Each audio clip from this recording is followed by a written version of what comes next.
Kovai Singanallur SIHS காலனியில் 10 ஆண்டுகளாக கிடப்பில் போடப்பட்ட ரயில்வே மேம்பால பணிகளை நிறைவு செய்ய நிதி ஒதுக்கீடு செய்த தமிழக முதல்வருக்கும், நெடுஞ்சாலைத்துறை அமைச்சருக்கும் கோவை மாநகர் கிழக்கு மாவட்ட திமுக சார்பில் நன்றி தெரிவித்துள்ளனர்.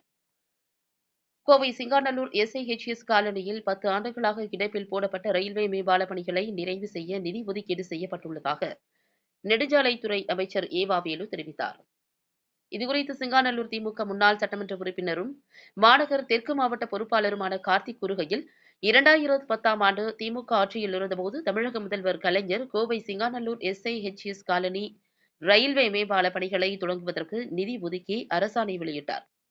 இந்த நிலையில் கடந்த 10 ஆண்டுகளாக 2011 21ஆம் ஆண்டு மே மாதம் வரை பாஜக, அதிமுக ஆட்சி நடந்து கொண்டிருந்த காலகட்டத்தில் பல போராட்டங்களை நடத்தியும், திமுக மற்றும் தோழமை கட்சிகள், சமூக ஆர்வலர்கள் என வேறு பல போராட்டங்களை நடத்தியும் கூட அன்றைக்கிருந்த ஆட்சியாளர்கள் எந்தவிதமான நடவடிக்கையும் எடுக்கவில்லை.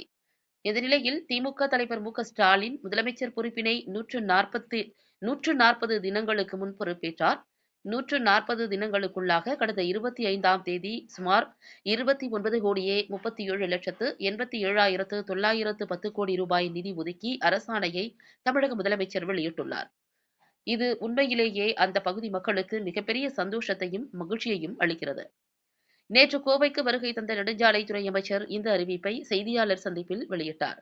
இந்த செய்தியை அனைவரும் கேட்டவுடனேயே மிகப்பெரிய மகிழ்ச்சி அடைந்தனர். மேலும் அங்குள்ள நில உரிமையாளருக்கு உரிய இழப்பீடும் வழங்கப்படும் என அமைச்சர் தெரிவித்துள்ளார் என்றார்.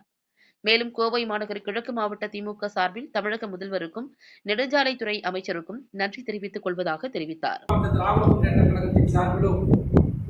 அனைவர் சார்பாளர்களும் எங்களது மாண்பு முதலமைச்சர் அவர்களுக்கு நெஞ்சார்ந்த நன்றிகளை